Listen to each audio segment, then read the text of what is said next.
नमस्कार। अब मैं बात कर रहा हूँ आपसे राजनीति में दल बदल की जो स्थिति है, जो परंपरा है, वह आज भी कायम। राजनीतिक दल जिस किसी को उपेक्षा करता है, राजनीतिक दल जिस किसी को टिकट देने में आनाकानी करता है, उस दल के या उससे समर्थित लोग उससे अलग होने का प्रयास। उदाहरण के तौर पर मैं आपको बताऊं कि बिहार के रहने वाले हैं पशुपति पारस। उन्होंने केंद्र के मंत्री पद से इस्तीफा दे दिया है। केंद्र के मंत्री पद से इस्तीफा दिया है, यह कहते हुए, यह आरोप लगाते हुए कि उन्होंने ईमानदारी के साथ भाजपा यानी नरेंद्र मोदी की सरकार को समर्थन दिया, हर कार्यों में हाथ बटाया, लेकिन उन्हें इग्नोर किया गया। लोकसभा के चुनाव होने हैं, उस लोकसभा चुनाव में उनके दल को या उनके लोगों को टिकट नहीं दिया गया। स्पष्ट है कि उन्हें और उनके लोगों को इग्नोर किया गया। अब पशुपति पारस दूसरे दल में जाएंगे ही, उन्हें इसके अलावा कोई उपाय उनके पास नहीं है। अब किस दल में जाएंगे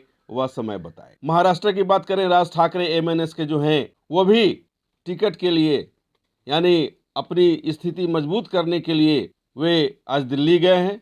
दिल्ली गए, संबंधित संगठन यानी भाजपा के राष्ट्रीय नेताओं से मुलाकात की उनने, और उसके बाद वे चले गए अमित शाह जी के पास, जो गृह मंत्री हैं, और उनसे भी लगभग फाइनल हो चुका है। और उन्हें अब कितना टिकट मिलेगा वो तो भविष्य के गर्त में है, लेकिन वे अपने लोगों को टिकट दिलाने के लिए भाजपा में शामिल हो गए। अब झारखंड की अगर हम बात करें तो झारखंड में मुख्यमंत्री रहे हेमंत सोरेन। उनके पिता झारखंड मुक्ति मोर्चा के सुप्रीमो रहे हैं, लड़ाकू रहे हैं, और उनके ही परिवार के लोगों में कई लोग विधायक भी हैं। उन्हीं विधायकों में एक विधायिका शामिल है, सीता सोरेन। सीता सोरेन शिबू सोरेन के बड़े बेटे के पत्नी है, यानी उनकी बहू विधायक रही हैं जामा से।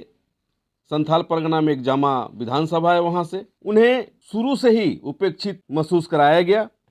जब से दुर्गा सोरेन जी का देहांत हुआ, उसके बाद से उनके और उनके बच्चों को एक तरह से उपेक्षा का सामना करना पड़ा अपने परिवार में ही। हेमंत सोरेन की सरकार में तो उन्हें क्या मिला वो भी जानती हैं। उन्हें उम्मीद थी कि चंपई सोरेन की सरकार में उन्हें कोई न कोई पद मिलेगा, लेकिन वह पद भी नहीं मिला, और थक हार कर आज सीता सोरेन ने झारखंड मुक्ति मोर्चा से इस्तीफा दे दिया, विधायकी से इस्तीफा दे दिया, प्राथमिक सदस्यता से इस्तीफा दे दिया, और दिल्ली में उन्होंने भाजपा की सदस्यता ग्रहण कर ली।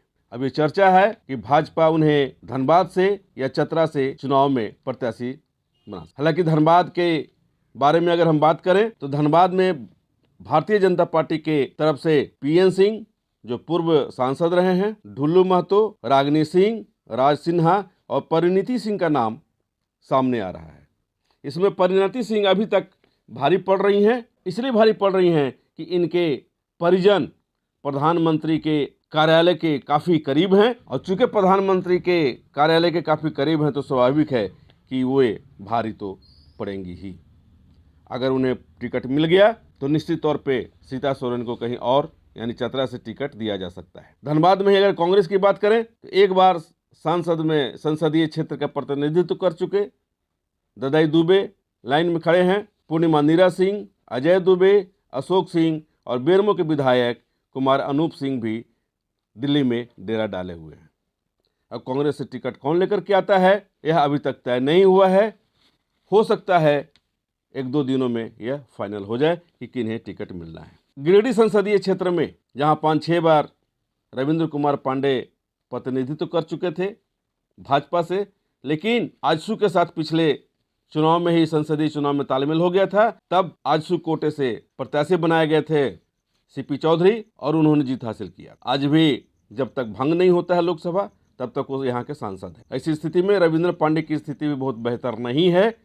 अगर उन्हें टिकट नहीं मिला तो यह संभावना व्यक्त की जा रही है, यह चर्चा है कि कहीं रविंद्र पांडे अपने राजनीतिक कैरियर को देखते हुए दूसरे दल में शामिल होकर चुनाव नहीं लड़ लें। इसी तरह की ऊहापोह की स्थिति कई संसदीय क्षेत्रों में है, इस पर हम विशेष रूप से चर्चा करेंगे।